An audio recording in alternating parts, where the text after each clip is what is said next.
The More You Grow is sponsored by OSU Extension and the College of Food, Agricultural, and Environmental Sciences.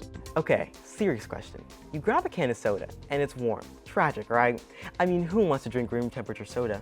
So today, we're going to take a look at ways to cooling that soda fast. Here's what you'll need. Cans of soda at room temperature, an instant read thermometer, 2 styrofoam coolers, ice cubes, water, a clock or timer, plastic wrap.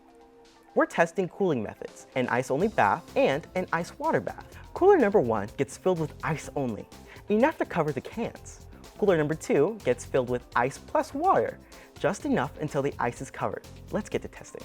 Record the temperature of everything, each soda can, the ice-only bath, and the ice water bath. Then put 1 can in the ice-only bath and 1 can in the ice water bath. Start your timer and record the time and temperature every 5 minutes. Just to open each can quickly, check with a thermometer and cover the opening with plastic wrap. And remember, don't keep the lid off the coolers for too long. That'll mess up your results.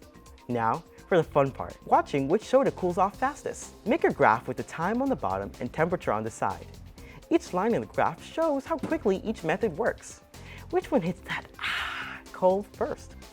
You'll probably notice the soda in the ice water bath cools the fastest. That's because the water touches more of the can's surface than air or ice alone, so it moves the heat away faster. In other words, water wins. Next time you need a cold soda fast, just grab a bowl of ice water. Want to try more experiments like this?